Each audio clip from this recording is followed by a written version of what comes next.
Hey there, welcome to Transform Your Workplace. This is a podcast that hands busy leaders and HR pros the ideas and tools you need to build workplaces people love. Every conversation here aims to do one thing: help you turn work into a place where humans thrive and the business wins. Before we get into the conversation, I want to give a quick shout out to today's sponsor, Xenium HR. If you've ever fixed a payroll issue just to watch 5 new HR headaches pop up, you know how tangled those worlds are. Xenium's complete HR plus payroll solution puts everything under one roof: HR management, payroll administration, and even optional benefit support, powered by your own dedicated service team. No more juggling vendors or chasing compliance. You can stay focused on growth while Xenium covers the paperwork and the pitfalls. Need a guide through the HR wilderness? Head over to xeniumhr.com to see how uniting HR and payroll in one place can simplify your life and protect your business. In today's episode, I'm sitting down with Steve Carse, CEO of King of Pops and author of the brand new book, Work is Fun: 7 Ways a Successful Ice Pop Company Makes Work Meaningful and How You Can Too, and it was out April 1st. Steve went from getting laid off during the Great Recession, literally yelling in Atlanta traffic, to selling gourmet popsicles from a beat-up pushcart, and then scaling that cart into a beloved Southeastern brand. Along the way, he discovered that fun isn't a perk, it's a strategic advantage. And in this conversation, you're going to learn how to write a story for your career company and why an imperfect 2030 vision crafted in 2015 still rallies Steve's team today. Simple ways to gamify monotonous work. Wait till you hear about the Frosty Creek Olympics and the quest for the perfect popsicle stick drop. Why ownership is free and how one frontline employee's idea saved money and boosted morale. And tactics for weaving pride, play, and purpose into everyday operations so your people act like homeowners, not renters in the business. If you're ready to swap grind culture for a workplace that pulses with creativity and joy without sacrificing results, this is a great conversation for you. All right, let's dive in. Here's my chat with Steve Carse.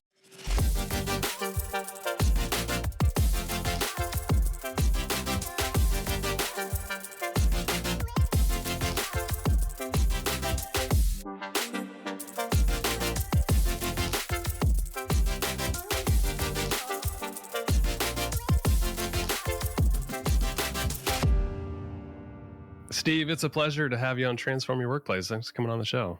Of course. Excited to be here.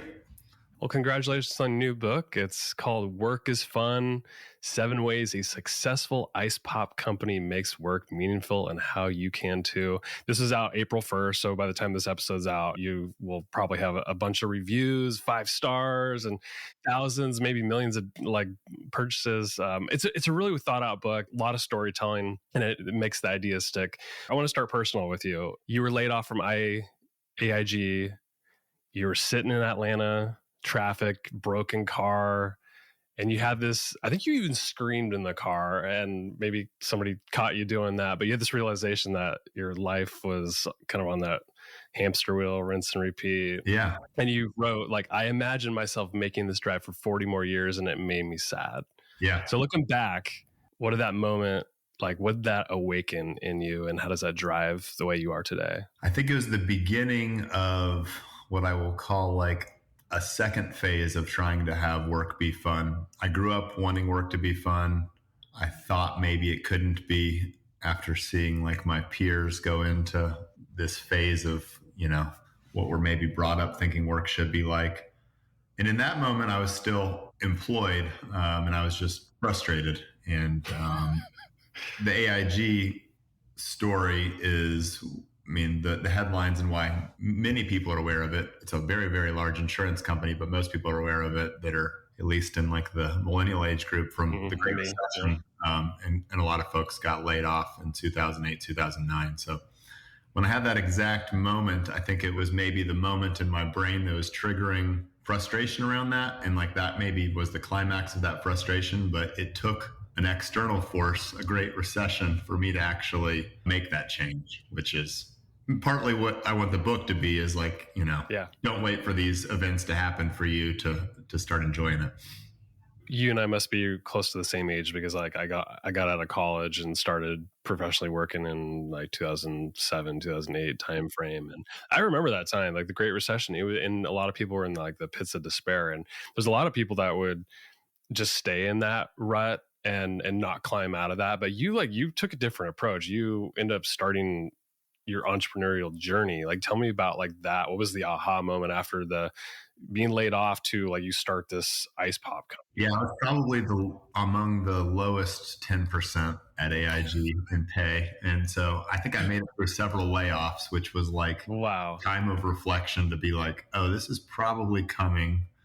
And slightly different than the topic of the book, but I had a kind of if insurance in these gigantic Fortune 100 companies are not a sure thing, there are probably no sure things out there. I imagined myself at the end kind of sitting on my screened in porch, trying to talk to my family about what I was doing and not really having a good story to tell. So I gave myself a 1 year, timeline to try to do this popsicle business that me and my brothers had kind of dreamed about, but never really thought we would actually do when I got laid off. And I said, if it doesn't work out, I'm sure I'll be able to go back into insurance, or hopefully I will be able to.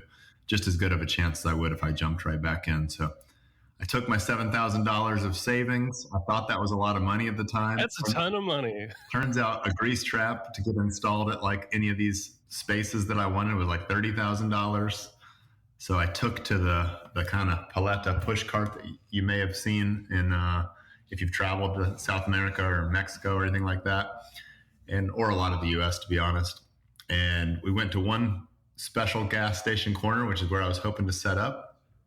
And it got weirdly successful. And I mean, weirdly successful in popsicle terms, is exciting, but it's not exactly financially that exciting. If you're selling $2.50 items, you have to sell a whole heck of a lot of them to make it where you're like, you've made it, if you will. But it was immediately like something that I could see was gaining interest. Did I think I'd be doing it 15 years later? Maybe not at the time, but I'm grateful that I am now. Like, why popsicles? Was this always a thing with you and your brother? Like back in the day, like growing up, did you do like popsicle stands? No, not growing up. My oldest brother is an anthropologist, and he was doing his field work in Ecuador and Panama, and we would dabble on trips into Mexico. And the anthropologists are great to have as tour guides because they're just interested in communities. So we would go off the beaten path and try to find the cool things. And the paleta did kind of become a theme, weirdly enough, of trips when I was in college and after college when I would go to visit him. So we were just daydreaming about it. I mean, I can't quite think of the punchline to the joke, but an anthropologist, my brother was a prosecutor. So he was a lawyer and at the time, insurance analyst. Start a popsicle business. It sounds like the bad setup of a joke, but you guys are like the most boring professions, and then you just jumped into popsicle biz. Exactly. Yeah. You said in the book that like the foundation of fun is knowing the story that you're living, and if your work lacks story, it's probably not fun. So there's probably a lot of people listening who like whether they're stuck in just an okay job or there are people inside their organization who rely on them. They're just in an okay job and feel stuck. How do we begin to write a better story for that fun? I think the first thing is not writing a strategic plan. So a strategic plan is what you do next and then what you do after that and what you do after that. And that's maybe important to do, but you need to start with the end in mind. Where do you want to be? And then kind of work backwards from that. So when you think about it as a business or as an individual, you have to have like an inspiring but realistic vision of where you want to be. And then you kind of think about the next steps. And then those steps become, instead of like a slog and just not where you want to be, you look at them as a step to where you want to go. And what I feel like I had missed the boat on, if I had a time machine and could go back, I mean, maybe I wouldn't have ever started a popsicle company, but I don't think I was doing that when I was working at AIG. So a big piece of the book early on, I think that's valuable is this is not a book that is everyone should go out and start their version of a popsicle company right away. It is think about what you want to be doing and then put in the effort to make work fun. And there's a lot of things you can do where you are right now that once you kind of have that end goal in mind, I think will make it a lot more fun. What does it look like to write a story? And like I think you said, like when you're at the AIG time frame, or even before that, you probably didn't have a written down story or have it at least thought out. You were just sort of going through the days, as most of us do. But like, how did you begin to like rewrite the story and the vision for you, what you wanted? Like, what was your process? I think I had that big kind of inflection point we started with where like I had like it wasn't like a panic attack officially or a breakdown or anything, but just like A this, little midlife crisis, a little too early. yeah, like a quarter life crisis maybe. Yeah. And so I think I had that, and this was like a pushback against that. And I think that was like how I personally got to it. And I feel like that's one way that probably a lot of people will land there. I don't think it's the healthiest because it usually ends to like, it's like kind of dramatic. It's kind of like dramatic swings rather than like thoughtful swings, which is I think where we want to all be as humans. But I don't think so. I mean, to put it in perspective, like let's say I had decided I wanted to be an entrepreneur and written the story somehow of me wanting to do it while I still had that job. I think what I would have done differently is start to have a goal of like, how much do I need to save? Like, this is and I think people think about that a lot of times, entrepreneurs, like, how much do I have to save up? What are some things that I can like pay closer attention to here? Whether it's like how we're doing our corporate catering or how to write like a grown up email, all of these things that you still have to learn how to do in order to do that next piece, how to take ownership of different projects, how to learn about what can I learn about financials. So all of the things pretty much in business, which is what a lot of work ends up being, have some pretty common themes. And you can, if you're creative, I think you can figure out how to apply those to it. There's not too many managers that have the expectation that their team is going to work with them their entire life anymore. Mm-hmm. It's not a shocker if someone on my team walks up to me and says like, my dream is to be in film. I'm not like writing that person off and saying like, I don't want to invest in this person anymore because their dream is not to make popsicles. So a little bit of a tangent there, but that's how I would approach it and how I did approach it, which are kind of different. The last thing I want to add that I think aligns with this, in case I don't get the question that I could answer it, is like the story doesn't have to end up being right. Like, and it probably won't be. Like, so we oftentimes don't write the story because we don't want to write the wrong story. But the wrong story is probably more directionally helpful for you than no story at all. That's an important piece too. Like, you don't have to hold yourself to this standard that if this isn't exactly what happens, I have failed. I want to give people a reason to keep listening all the way through, because we're going to, a little cliffhanger, we're going to talk a little bit about your 2030 vision that you wrote in 2015, and we'll see how much of that came true. So like, listeners, like, hang on.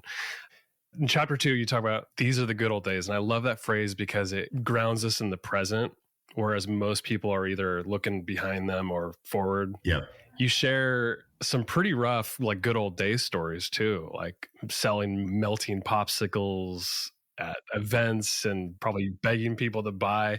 How do you take those moments that are really hard, but also cultivate joy through these like really tough seasons? Yeah, I think it's just a perspective exercise that you never master, but you can get better at, in that a lot of the things that you're most anxious about, most worried about, or are the hardest, and we've heard this a million times, but you just kind of need to rehear it, is once you get through it, are going to also be the things that were the most transformative, the most meaningful, and the most fun. So those things are just inextricably connected. You can't really have one without the other.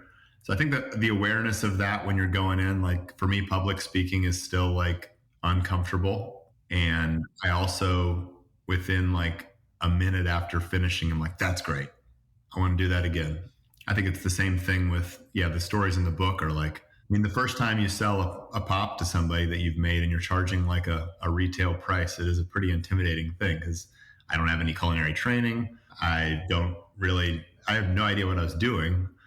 And you're handing this person confidently handing this thing and be like, of course this is worth what you're paying for it. And I hope that you come back and buy them every week for the next 10 years or whatever, but you still feel that way. But it's such a fun process when it does work. And then when it doesn't work, reboot, you don't have that many other options. But I think more often than not, people do find success. I think we can be afraid of failures, but most people, if they're working hard, put the effort in, they're going to be successful in one way or another. Your honesty about work FOMO like really hit home for me, especially when you left a sports writing job like a long time ago, probably too early. You were seeking Yeah. a bigger paycheck and you're thinking that was the answer to happiness. What do you say to professionals that like maybe you work for you or ones that you talk to who are just constantly seeking that next thing when something right in front of them is probably what makes them happy? Yeah, it's so hard. I mean, it is the balance of really all parts of your life. You're always looking forward to something. I've got a 3-year-old right now and a 1-year-old. You're in a tough spot, my friend. Once my 1-year-old can like walk without just like immediately thrusting his head into a corner, everything is going to be great. But like, I'm sure, and you see all the memes and stuff on Instagram, like imagine yourself 90 and you have the chance to go back and be where you are now. Of course, I'm in like this amazing space, but I'm tired and all the stuff. I mean, that's parenting. And then you have that probably with like your relationships with anyone, whether it's dating life or whatever. And work is no different. It's just like it's this path that has highlights that are like exciting to think about. But when you get to them, I mean, we've all read nearly every interview of like some uber successful exit, and the person doesn't feel any different on that day. Our feelings can only be felt up to 100%. Like you don't have the chance to go up to 200%. So I think just enjoying where you are and realizing like, yeah, I want to go somewhere else. I've got a goal, but I've got to enjoy this because this is for sure what I've got and it's happening. You don't want to miss it. With having a 1 and a 3-year-old and running a successful company at the same time, like how do you blend work and life together? Yeah. I mean, for Popsicle Company, it's kind of easy because my 3-year-old thinks it's pretty cool. Like to go to an event. So like we have bright colors in the office. Like, let's go to daddy's office. Yeah. We had I had never been to a Holy event. So we made a chai kulfi pop, which is like a chai ice cream. And we had an event with the company that we collaborate with called the Chai Box. And so she invited her friends and, that I had to be there for work, obviously. But so that's like, I think that's like the most, and that was last weekend. That's like intentional work-life blend. Like she couldn't necessarily be at all phases where I'm doing like the event planning or like we're doing product tasting, but like it was important for her to be there. And I did like kind of have that in my mind. I was like, this is going to be a fun part of this event. And hopefully some of like our preschool classmates can come and stuff like that. But as far as my work journey, like pre-kids, I've got a wife that works super hard, has an amazing job as well. Pre-kids, I've worked all the time, and that was kind of okay for that season of my life. And now I don't, and I kind of cut myself off. There's one day a week where my wife picks them up, and they kind of don't get home till like 7:30 or 8. So that's like my giddy grinding day. But like I also get home and like when it is 5 or 5:30 or whatever, when I get home and work on dinner and stuff, like it immediately also is satisfying. I both don't want to leave work and enjoy getting there. So I think recognizing the season you're in, I think you do kind of work well within constraints. A lot of people told me that like you learn how to be more productive once you're a parent because like you kind of have to be. You have like a lot of things that you have to get done in a confined time. So you kind of don't ruminate over decisions quite as much. But yeah, there's a few choice times when you can blend, but the majority of it is figuring out how they can work together, giving yourself grace. Like for me, if I do have to check an email after bedtime or whatever, like I make that up as an entrepreneur with like a lot of flexibility by being able to go on an extra long bike ride on a Friday morning. And, so I think just figuring out what works for you. I think you're kind of touching on something too, like having a great partner at home that can help you, like support you, and you can support her. Yeah. But also like in the workplace too, like having like your team around you too, to like be able to take care of certain things. And there's going to be times where you probably need to bail and do appointments or be there for the kids. And it's like, no, the team's got it. They got your back. And just having that type of culture, like it's so valuable, right? And for fun. Yeah. I mean, no one likes to feel like, again, going back to the parenting thing, and I think I was talking about it so much, but like pre-kids, I think I missed something as a manager because I felt I just didn't quite get it. Like, yep, I get your kid's sick. Like, okay, and now I'm like, oh my gosh, my kid is sick. Everyone, I'm gonna tell everyone in the office. You literally gotta drop everything. I think that's been an eye opener for me and help me be more holistic. And it kind of does make you wonder, like, what are the blind spots do I have? Like, what other things am I not able to which is most things, you know. But I like how you said it. I mean, I think the team piece and the trust and like not feeling like you need to like make up a white lie as to why you're gone between 11:15 and 1:45 or whatever. You know, that definitely makes it all more enjoyable. You wrote in the book about how ownership is free to take, and you tell this story about a guy named Justin who I created some sort of truck maintenance program just because it needed to get done. So he brought like this solution to you. How do you create a culture like that? Because I think for many people, they don't feel like they have ownership where they can like feel the safety of bringing ideas or new initiatives to the leadership team. Yeah, I think it just starts with one chance that you see like in a meeting, somebody saying like, okay, yeah, just do it. Let's see what's the worst that could happen. And then I think it snowballs. So I mean, I think starting with one, I think it's as easy as being in a meeting when you're going around and whoever the normal decision maker is, or however decisions are made in your organization, I guess, and someone's got an idea, and instead of like going through the full breakdown of pro, con, all the things, be like, yeah, let's go for it. I think, you know, we do that. The other example that we oftentimes talk about is just like the making of a popsicle flavor. Like, you know, stakes are not that high. Like if somebody wants to make we had this ube, which is like a yam, like a South Asian yam, and I'd never heard of it.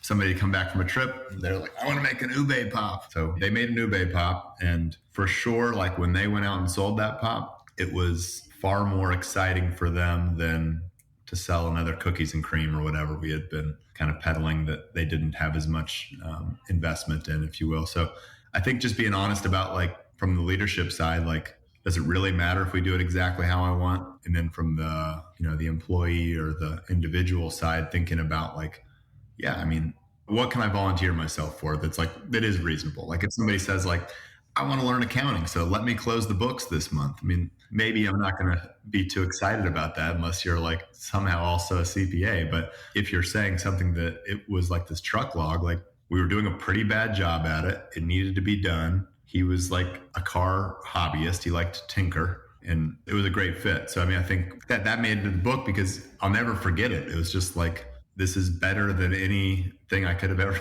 thought of. And I wouldn't have thought to ask him. And if I would have asked him, I should have thought to ask him, but I didn't. And it's better when you don't have to.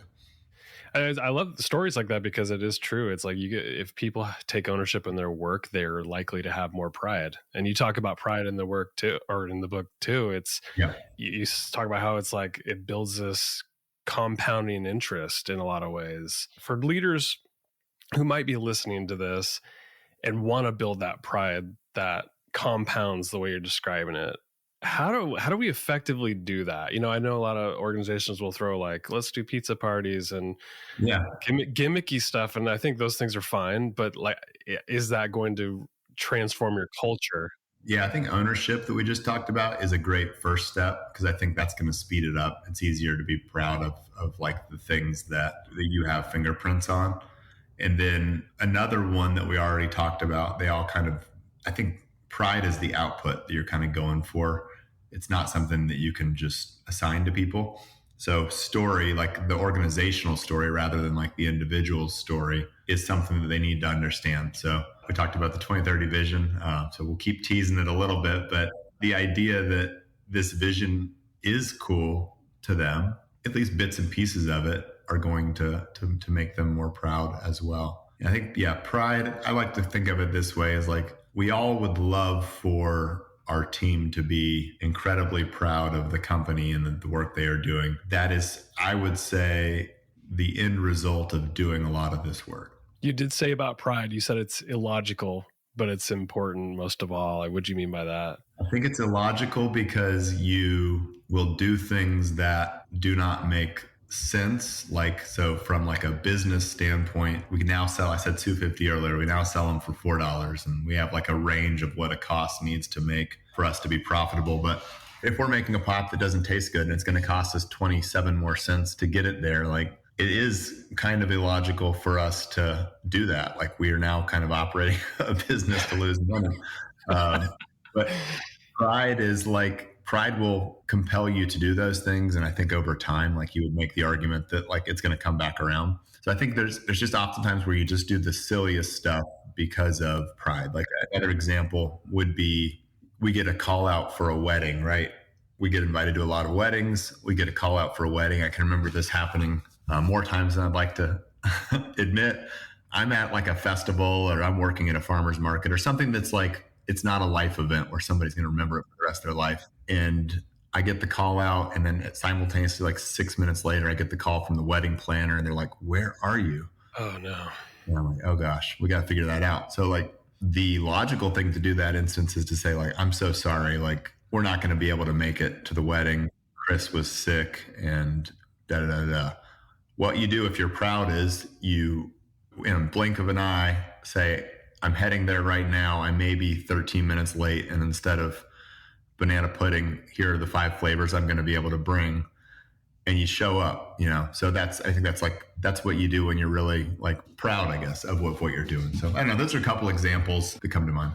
You talk in the book about play and how it has some serious advantages at work, and you took this, I can't remember exactly, I didn't write it down, but you took some monotonous and uninspiring task and you turned it into fun. I think it was through an Olympics thing. Tell me about that.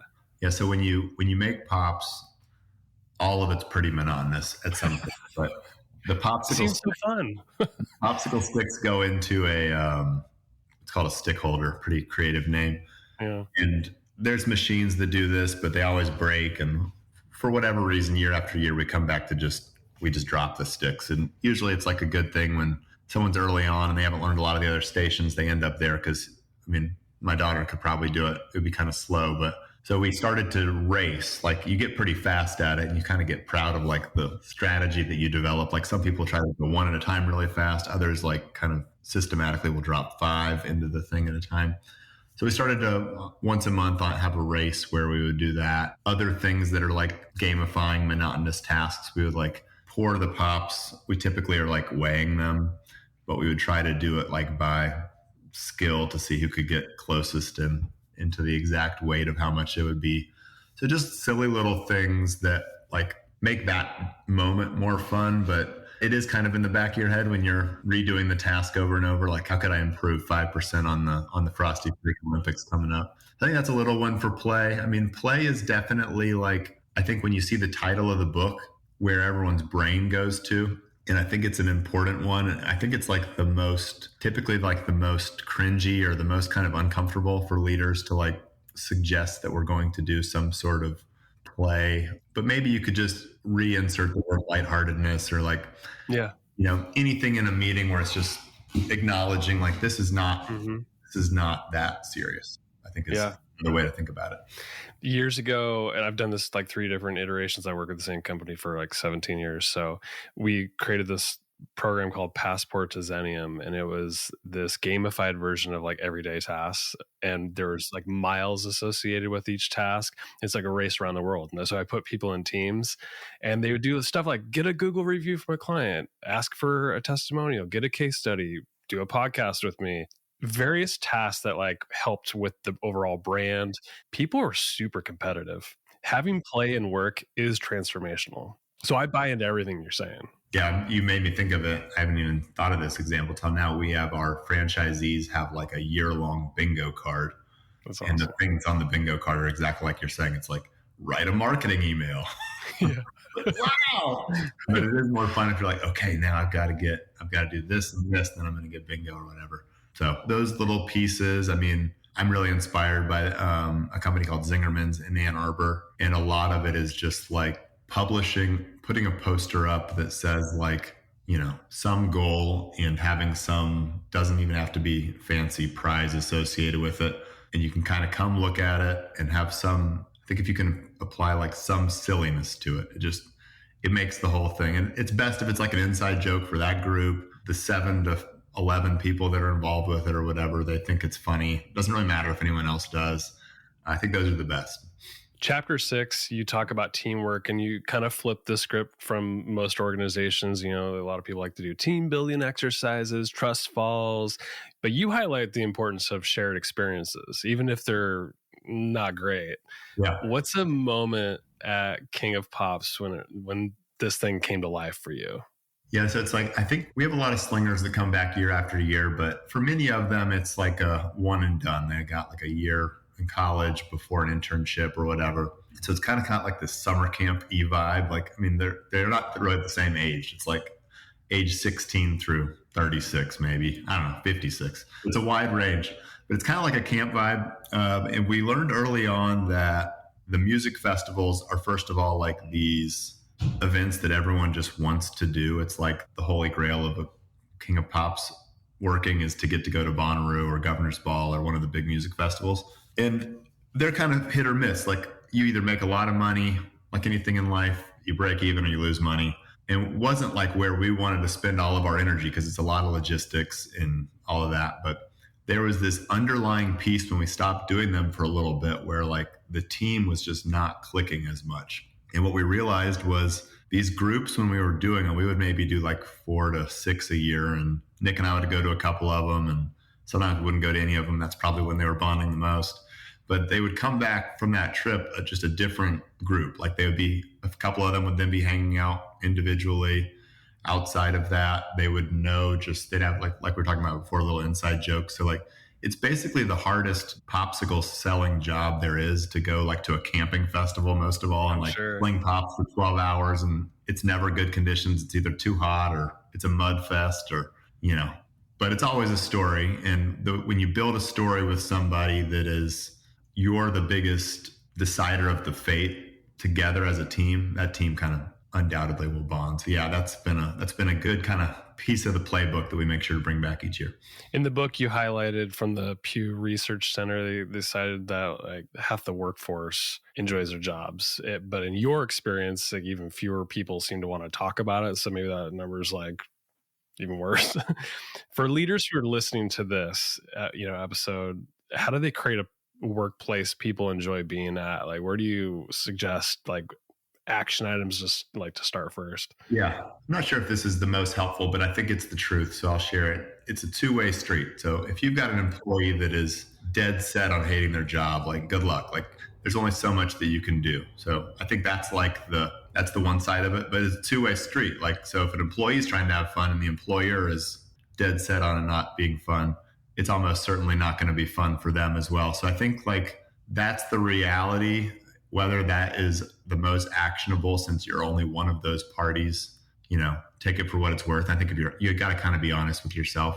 But as far as the question, like if you're a leader and you're trying to get closer to that, I think the one that I think probably people don't do that much is talking about the story. People kind of assume that is a known piece. So like at AIG, I'm like I don't know what I am I know on the IQ spectrum, my mom didn't want to tell me I'm lower than my brother. So I think I'm in like the middle of the pack. But I'm smart enough to kind of know some stuff. But I could not really tell you. I knew what AIG did. And I was selling car insurance and I was in charge of like helping them decide how to set the rate. But I believe there should have been a little bit more effort put into storytelling as to like, even if the goal was just to maximize profits, like paint that picture a little bit better for me to kind of understand what I'm doing. Because we assume that people either don't care or can't get it or one of those two. But I think most people do kind of care. Like even if it's not saving the world or even if it's not, getting to work with like Beyonce or something, like they still care about what they're doing. But you have to tell them the story. So I'd say that's the biggest one that anyone can really do. Steve, you in the book, we teased it a little bit. You end with a vision of 2030. You wrote this in 2015. So I want to know how much of this came true, which parts of the journey are you most thankful for, and even highlight some struggles along the way that maybe shaped the journey a little bit. Yeah, I love it. I think so I read the vision quarterly to our team or with our team. And then when we're onboarding a franchisee, we read it so I'm doing it a couple times a month for that. And there's a little bit of it that is always awkward because, we're 13 years in. There's some things that are definitely not happening that are written in there. But we still stick with it because it is a data point of kind of where our hearts are. And we continue to share it. So that's still kind of where our hearts are, even though we only have one farm instead of a regional farming operation. My condo is not available for people to sleep at, even though it was when I wrote the vision. I intended that to be the case for like visiting employees. I mean, so all these things evolve, but if you were to just get the feeling that you get from reading it, that we are still heading right towards. So I think a good example of that is like we talked about employees starting businesses with their own ideas and being equity partners in that way. And I kind of pushed for that for several years. I mean, kind of like, hey, what's your idea? What do you want to do? What are we going to work on? And it just wasn't really in the cards.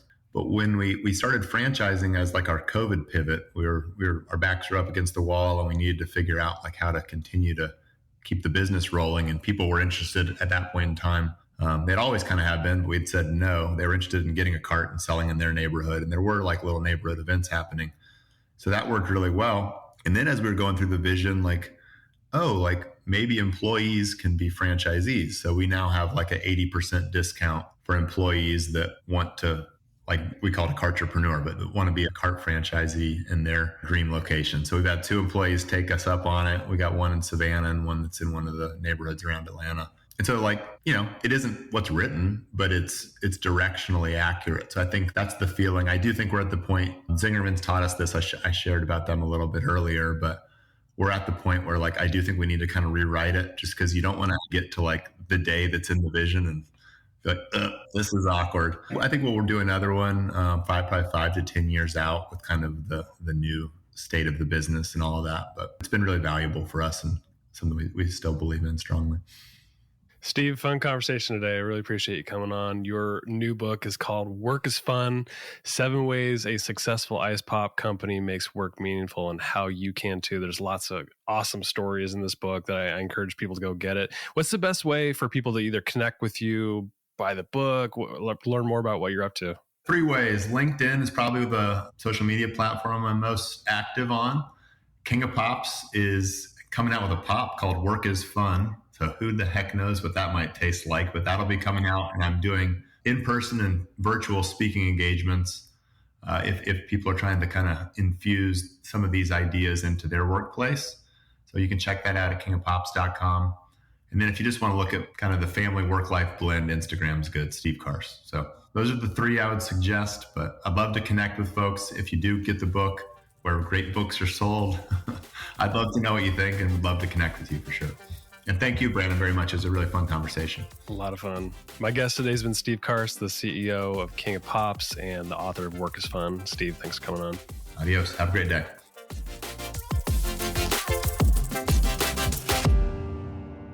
Hey, thanks so much for tuning in for today's episode of Transform Your Workplace.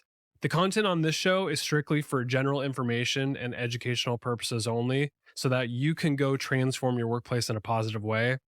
The views, thoughts, and opinions expressed on the show are the guest's own and don't represent the views, thoughts, and opinions of either Xenium HR, the sponsor of the show, or me, the host, Brandon Laws. Additionally, Xenium HR or myself, Brandon Laws, doesn't endorse any guest, their business, or any organization they represent, so discretion is advised. We encourage you to work with a trusted advisor to find a custom approach that fits your organization's needs. Thanks for tuning in to today's episode.